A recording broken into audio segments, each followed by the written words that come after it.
ఆందోళన లేని ఆధునిక జీవితాన్ని ఇవాళ మనం ఊహించుకోలేం. పొద్దున్న లేచిన దగ్గర నుంచి రాత్రి పడుకునేదాకా నిత్యం ఎంతో కొంత ఆందోళన అన్నది మనకు అనుభవిస్తూనే ఉంటాం. చదువులు, ఉద్యోగాలు, వ్యాపారాలు, ఆర్థిక లావాదేవీలు, ఈ వ్యవహారాలన్నిటిలోనూ మనం ఆందోళన చెందుతూ ఉంటాం. అయితే ఈ ఆందోళన అన్నది పరిమితంగా ఉంటే మంచిదే, కానీ శృతి మించితే మాత్రం మన ఆరోగ్యం చిక్కుల్లో పడుతుందని చెబుతారు నిపుణులు.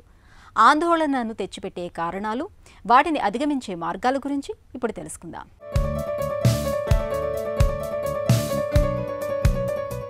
ఒత్తిడి సహజం. దీన్ని మనమంతా ఎదుర్కొంటూనే ఉంటాం.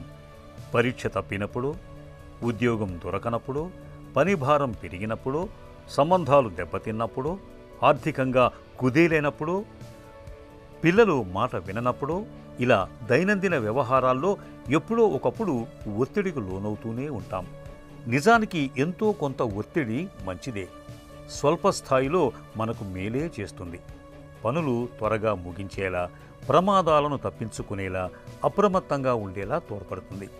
అదే తీవ్రమై దీర్ఘకాలం వెంటాడుతూ వస్తుంటే మానసికంగా, శారీరకంగా ఎన్నో సమస్యలకు దారితీస్తుంది. నిజానికి మానసిక ఒత్తిడికి ఇదమిత్తమైన కారణమంటూ ఏదీ లేదు. ప్రతికూల పరిస్థితులను ఎలా చూస్తున్నాం, ఎలా అధిగమిస్తున్నాం అనే దాని మీదే ఒత్తిడి ప్రభావం యొక్క తీవ్రత ఆధారపడి ఉంటుంది. కొందరు చిన్న విషయాలకే ఒత్తిడికి లోనవ్వచ్చు. మరికొందరు పెద్ద కష్టం వచ్చినా నిమ్మకు నీరెత్తినట్టు ఉండొచ్చు. ఏదేమైనా వివిధ పరిస్థితులకు విపరీతంగా స్పందించే స్వభావమే ఒత్తిడికి మూలం. మనల్ని మానసికంగా చిత్తు చేసే ఒత్తిడిని అధిగమించటానికి జీవితం పట్ల సానుకూల ధోరణిని అలవర్చుకోవాలి. మన చేతుల్లో లేని వాటిని నిజాయితీగా అంగీకరించటం అలవాటు చేసుకోవాలి. యోగా, ధ్యానంతో కార్టిజోల్ హార్మోన్, రక్తపోటు, గుండె వేగం తగ్గుతాయి.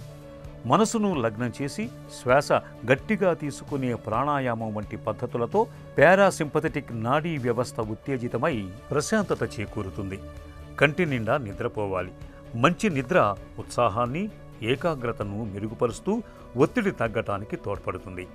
సంగీతం వినటం, బొమ్మలు వేయటం వంటి వ్యాపకాలు మానసిక ప్రశాంతతకు దోహదం చేస్తాయి. రోజు వ్యాయామం చేయటం అనే అలవాటు ఒత్తిడి హార్మోన్లను తగ్గిస్తుంది. మంచి నిద్ర పట్టడానికి, ఆత్మవిశ్వాసం ఇనుమడింపజేయటానికి తోడ్పడుతుంది. ఇక నలుగురితో కలివిడిగా మసలుకోవటం ఒత్తిడి తగ్గటానికి ఉపకరిస్తుంది. ఒత్తిడిగా అనిపిస్తున్నప్పుడు చాలామంది కాఫీ, టీలు, చాక్లెట్ల వంటి వాటిని తీసుకుంటూ ఉంటారు. వీటిలో కెఫీన్ ఆందోళన పెరిగేలా చేస్తుంది. వీటిని అతిగా తీసుకోకపోవటం మంచిది.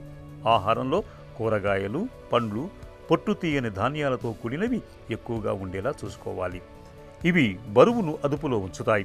అలాగే శరీరంలో ఆక్సీకరణ, వాపు ప్రక్రియల్ని తగ్గిస్తాయి. ఫలితంగా ఒత్తిడి కూడా తగ్గుతుంది.